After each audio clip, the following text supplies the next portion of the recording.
Suspense.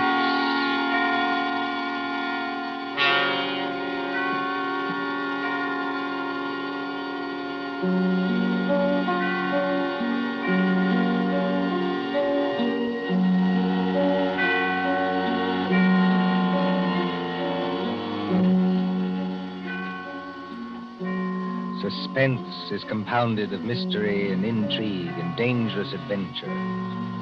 Stories calculated to intrigue you, to stir your nerves.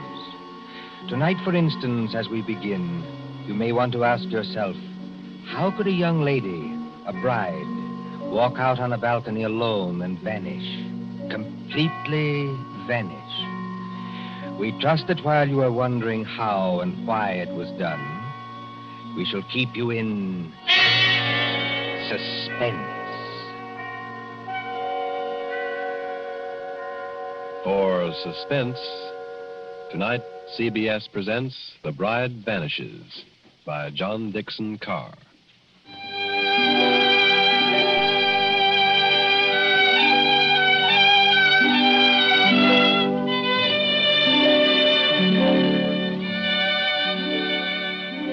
Italy in springtime. Italy as we used to know it before the jackal struck. And the island of Capri, 20 miles out across the Bay of Naples. Blue water a-dazzle under the sun. Behind you, the bone-white beaches, and Vesuvius dull purple in a heat haze. Ahead, as the little steamer from Naples chugs out across the bay, rises Capri. Olive trees and white roads and vineyards above the cliffs. Could young Americans find a better place to spend their honeymoon? While the guitars sing and the warm winds blow and the little steamer carries them. Well, Mrs. Courtney. Well, Mr. Courtney. I can't keep it up, Lucy. I'm going to break down and ask if you're happy. Oh, I'll break down, too. I want to walk up to everybody I meet and say, "Whee," just like that. What I want to do is turn somersaults myself, all along this deck here. I want to say, I've been married to Tom Courtney for practically 2 weeks. And now we're going to have a villa at Capri for a month. Oh, Tom, I ought to be the happiest woman in the world. Only... You shivered. What's wrong? Well, ever since we got aboard this ship, people have been staring at me. I can't blame them for that, dear. No, I mean in a funny way, and muttering. Even your American friend, what's his name? Granger? Mr. Granger. When you introduced him to me at Naples, I thought his eyes were going to pop out. Be careful. He's standing over by the rail now. Oh. He lives at Capri. I like to see him wearing that white 10-gallon hat in Italy. Before Granger made money in oil wells, he was a real old-fashioned cowpuncher. And he's proud of it. Good fellow, too. He's too polite to say anything, but he keeps looking around at me, just the same as the rest of them do. Well? Well, Tom, they look scared. You know, Lucy, this isn't the time to start imagining things. I know. Well, maybe I'm just so happy I'm afraid it can't last. Oh, don't say that. But wouldn't it be pretty awful if something did happen and we weren't together any longer? Wait a minute. Hasn't this ship stopped? Yes. Well, it is Capri ahead of us, isn't it? It can't be anything else. Well, it seems a funny place to stop. No sign of a harbor. Only rocks and little gray cliffs. Oh, Mr. Granger. Mr. Granger. Yes, young fella? You happen to know why we're stopping here? Oh, yes, that's an easy one, son. We're stopping so that you and your good lady and anybody else who's curious can get a look at the Blue Grotto. The Blue Grotto, of course. Now, just shade your eyes with your hand, ma'am. You see that tiny little arch under the cliff?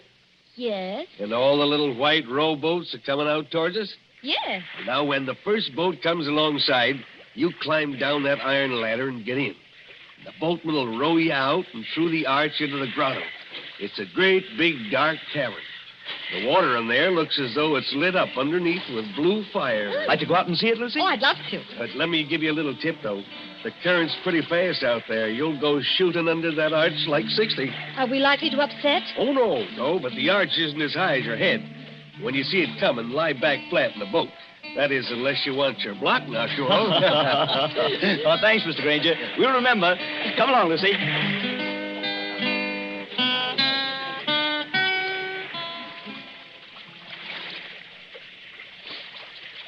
Easy on the ladder, Lucy. Don't look round yet. Oh, I'm all right, darling. And just as good a swimmer as you are. I'm in the boat now.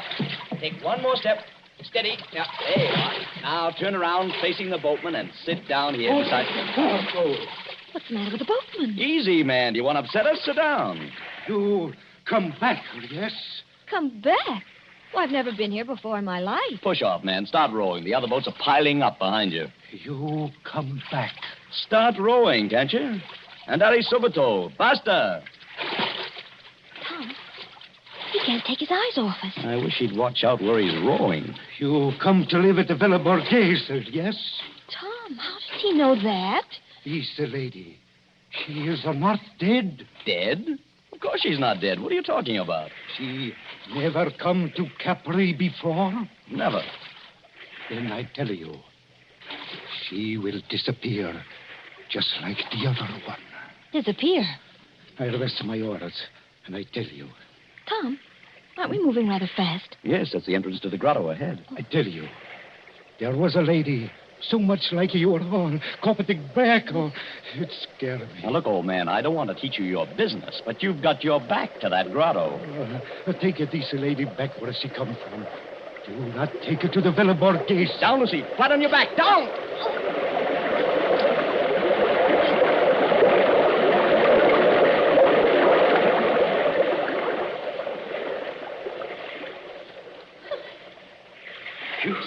Signore, I am sorry. I almost make you get hurt. You know you nearly got your own head knocked off. Excuse me, no. I am used to it. Now, I will roll you round the blue grotto.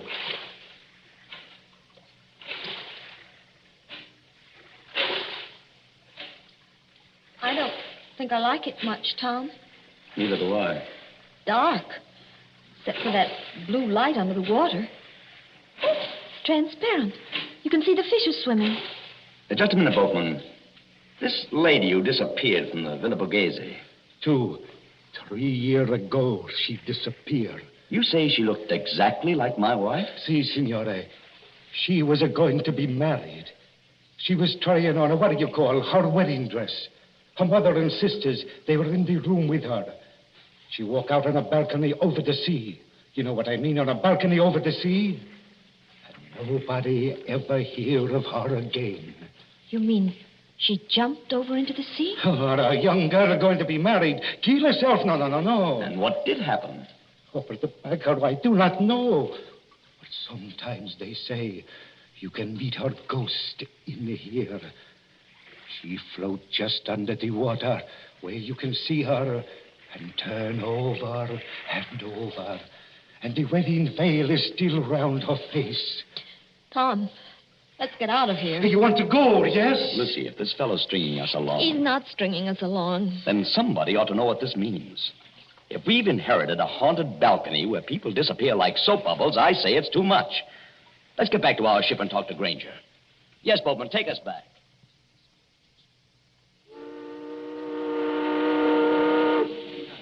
Mr. Granger! Mr. Granger! I'm aboard, ma'am. Oh. You too, young woman. The ship will start to have a second. Yeah, give me a hand, Lucy. Thanks, dear. Oh, didn't anybody else go to the Blue Grotto? Well, ma'am, no. Not after they saw you go. It's all right. We've just heard the story, Mr. Granger. Oh, I ought to have told you about it myself. All the way out here, I've been cussing myself and thinking what an ornery old badger I am for not telling you when I first met you in Naples. The girl did vanish then. By a first-rate miracle, yes. In broad daylight and within 20 feet of her mother and sisters. You don't look like a man who'd believe in miracles, Mr. Granger. Oh, I'm not, son. I'm just telling you what happened. But why is everybody so excited? Somebody must have thrown her off the balcony. Josephine Adams was all alone on a balcony 40 feet up a cliff, smooth as glass. She didn't fall. She wasn't thrown because there was no sound of a splash. And she didn't come back from the balcony because her mother and sisters were in front of the only door. Yet, within 15 seconds, mind you, she just vanished. You believe that? Sure, I believe it, son. Why, it's a fact. Did you know the girl's family? Oh, very well. We've got a real English-speaking colony here. Oh, by the way, in about half a minute now, I'm going to show you your new home. Oh, can we see it here on the ship? Oh, sure you can, ma'am. It's on the edge of the cliff. Dr. Davis's house is on one side of it, and my shack's on the other. That's why I want to ask you a question. Of course. Ask anything you like. Well, I'm an old stager, ma'am, and not exactly up to the high-toned society around here, but do you trust me? Yes, I think so. Well, then, promise me something. Unless you're with somebody you do trust, keep away from that balcony. Do you honestly think there's danger? Or... I don't know, son. If I did, I wouldn't have to talk this way. Sounds like a dog barking. I thought I heard it before. What is? A big police dog. And led by a very handsome woman, if you ask me. Oh, Lord, here she is again. Who? The Countess. She lives in our colony. She looks like an American. You take your eyes off her, Tom Courtney. She is an American. Married a Count Parcheesi or something like that. Just call her Nellie. My dear Mr. Granger. Hello, Nellie. It's true. Everybody told me so, but I couldn't believe it until I saw her. She does look exactly like poor Josephine Adams. Just as small, just as dainty. Please, is everybody trying to give me the jitters? Nellie, I want you to meet some friends of mine. Oh, you don't need to introduce me. I know who they are. You're the nice young couple who've taken that villa. I'm Nellie Lucchese. Oh, yes. This is my dog, Tiberius, named after the wicked Roman emperor. You know who used to live at Capri? I must confess I'm terribly fascinated by wicked things. Aren't you, Mr. Courtney? Lucy, stop digging me in the ribs. I haven't done anything. No, and you're not going to. Tiberius seems to have taken quite a fancy to you, Mrs. Courtney. Oh. I've never known him to go to a stranger before. Well, I only wish I could borrow him. He might be a charm against... Oh, no, I don't know. We'll be at the harbor in a few minutes. Then you must let me drive you up to the villa. You won't be able to get any servants, I'm afraid, because they won't stay there. But you can camp out. Look, there's the villa. We're passing it now. Where? On the cliff, where I'm pointing. Wait a minute. Well, there must be some mistake. That's not the Villa Borghese. It sure is, son. That's a palace like all the other houses there. And I rented it furnished for about $25 a month. Can't you guess why you got it so cheap, son? If you take my advice, you'll turn around and go back to Naples by the next steamer. Harry Granger, don't be an idiot. Let's have some excitement. Tom is beautiful. Too infernally beautiful, if you ask me. There's the balcony. It's all right by daylight, son. Marble and tapestries and whatnot. But at night, when you got to put out the lights, you start thinking what happened there.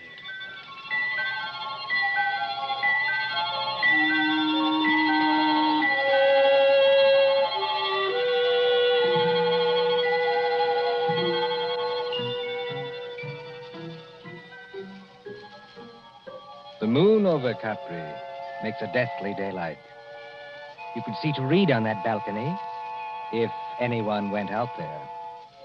Frosted glass doors open out on it from a big room on the ground floor. Two determinedly calm persons and a dog sit looking at each other. Lucy, stop it. Stop what? Stop looking over at that balcony. I'm sorry, darling. Why are we sitting here anyway? There's an outer room that's much more comfortable. It's like having a toothache. A very little toothache. I may be dense, Angel, but I don't follow you. You put your tongue against the tooth to see if it'll hurt. You know it will hurt, but you go on doing it just the same. Well, that's us. Maybe you're right. Oh, Tom, did you ever think we'd have a lovely house like this? Yeah, the house is all right, yes. Then they have to go and spoil everything. Our honeymoon.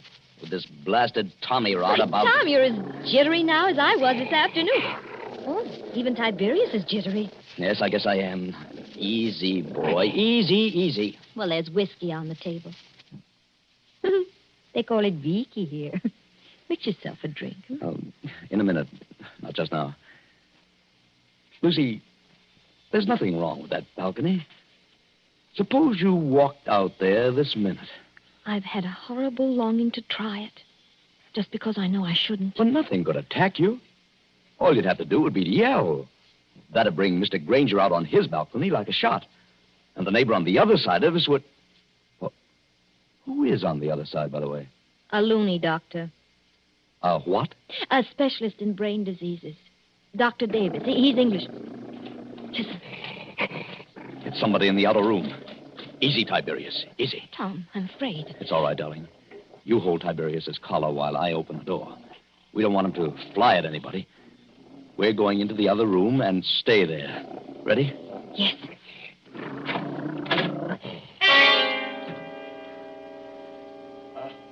Good evening, Mr. Courtney.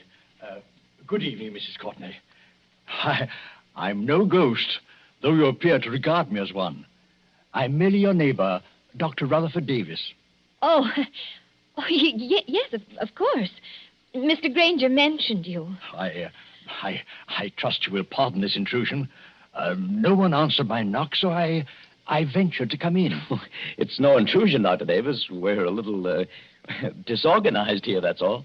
Naturally. Mr. Courtney, I wish I could say welcome to Capri, but I have a very different message. Well? If you value Mrs. Courtney's life, you'll go back to Naples immediately, sir. Not you, too. I do not say that as a ghost hunter, sir. I say it as a medical man. May I sit down? Oh, of course. Please do. Oh, thank you. We seem to be forgetting our manners. Dr. Davis, will you have a drink? Oh, thank you. Perhaps a small whiskey? I'll get it, darling. You sit down and talk to Dr. Davis. You're not going back into that room alone. Oh, I'm only going to get the drinks, Tom. I promise to be good. And Tiberius can come with me. Can't you, Tiberius? Oh, I see you've borrowed Tiberius from the Countess Lucchese. Yes, she was kind enough to offer him. Excuse me, I'll be back in a minute. Come on, Tiberius.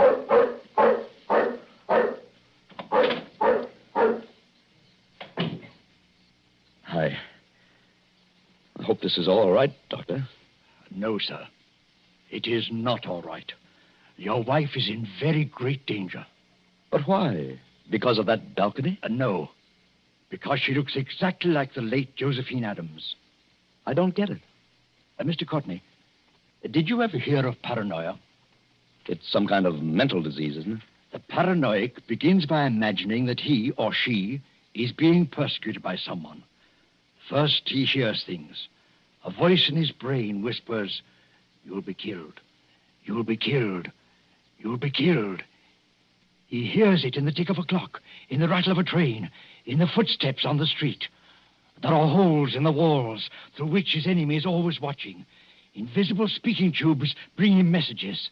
There are pains in his joints and nightmares of attempts to poison him. His brain bursts and he kills. He kills.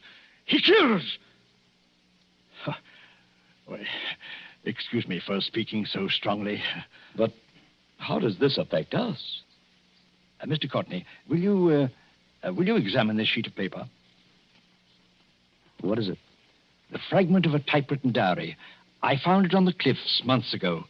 Don't ask me who wrote it. But I know there's a criminal lunatic on this island. He imagined that poor, inoffensive Josephine Adams was his enemy. So he killed her. Killed her? How? I don't know. And what happened to the girl's body? I'm not a detective, sir. The body was carried out to sea, perhaps, or washed along the cliffs and into the Blue Grotto to be lost. But don't you understand the danger to your wife? You're not suggesting that... To somebody's cracked brain, your wife is Josephine Adams, created all over again. Kill Lucy? It couldn't be done. It was done, my friend. Listen. It sounded like a dog howling. Mrs. Courtney is rather a long time in getting that whiskey. She wouldn't go near the balcony. She promised not to go out on the balcony. People do very perverse things, my friend, when they know they shouldn't. Lucy! Lucy! That seems to be Tiberius out on the balcony. I can't see anything else from here. She's gone. She's gone. Tom!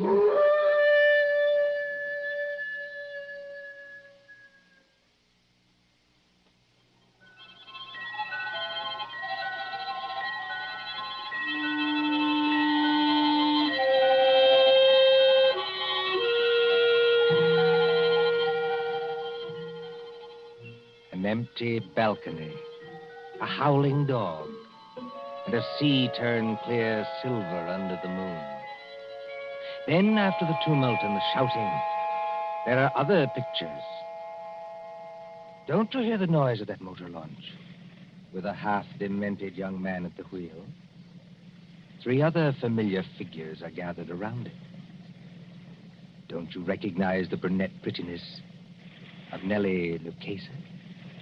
And the white 10-gallon hat of Harry Granger? And the neat, pointed beard of Dr. Davis?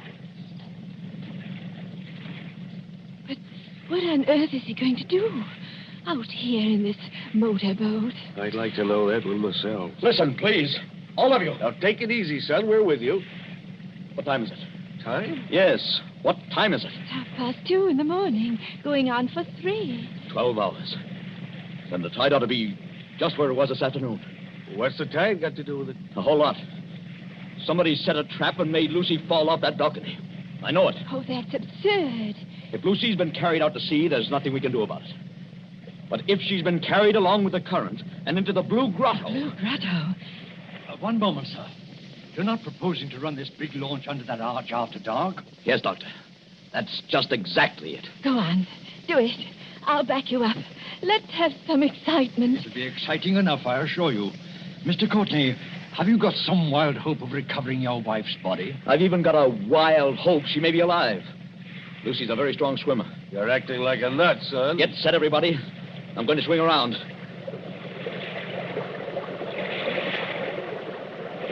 We're in the current now. Better hold tight. I've got to duck my own head when we go through. Everybody else squat down. I still protest against this. Don't you understand, Mr. Courtney? Get ready. Here we go.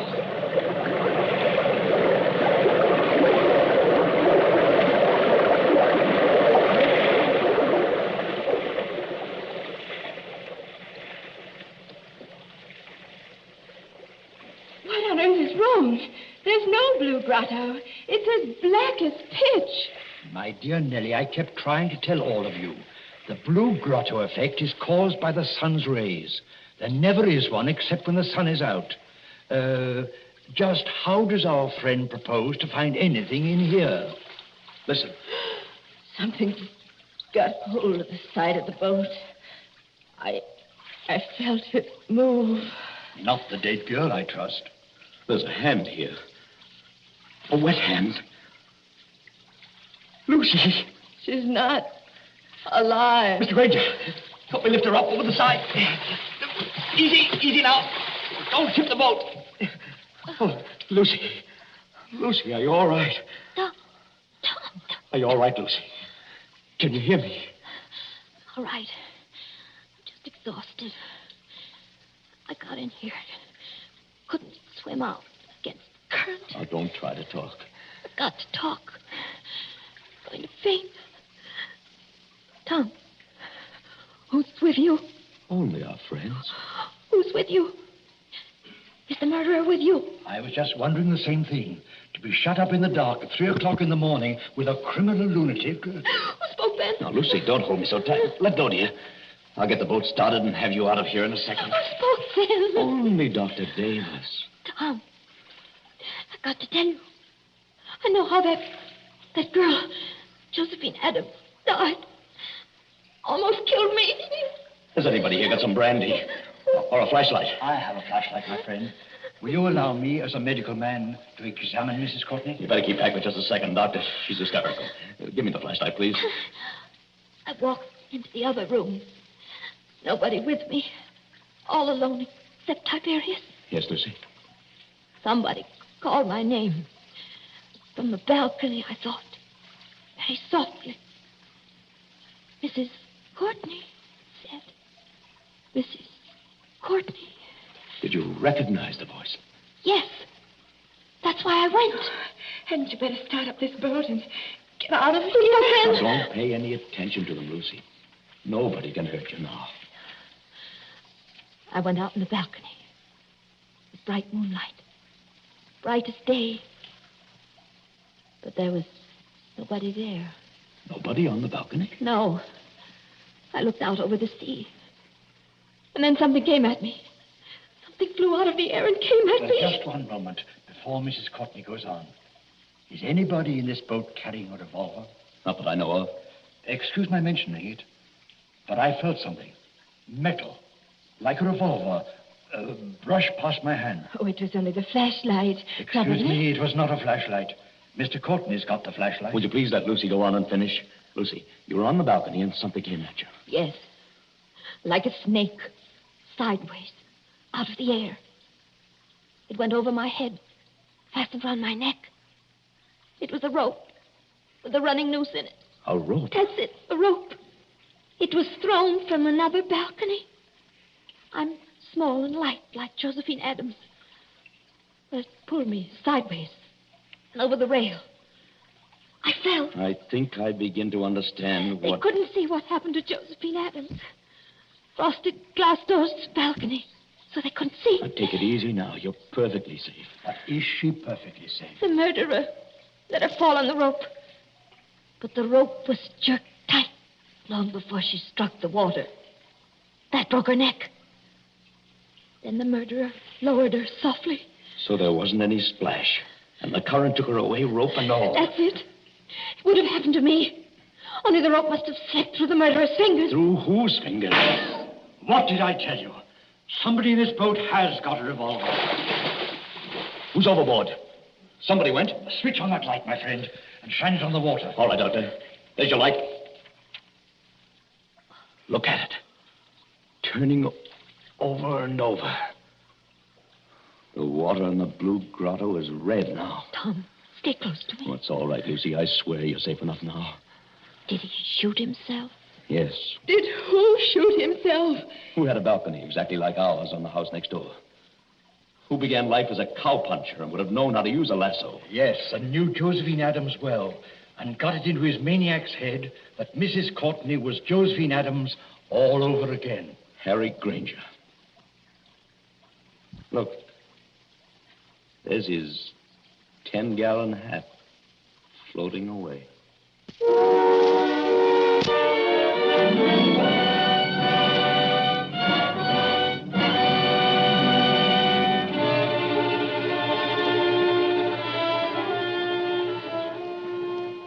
And so ends The Bride Vanishes, a story of mysterious doings in the Isle of Capri. And tonight's story of Suspense.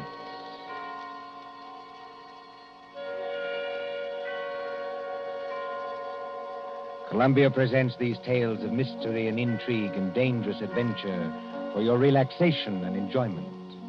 Next Tuesday, there'll be another in this series. Same hour, 9:30 Eastern Wartime. William Spear, the producer, John Dietz, the director, Alexander Semler, the composer-conductor, and John Dixon Carr, the author, are collaborators on Suspense.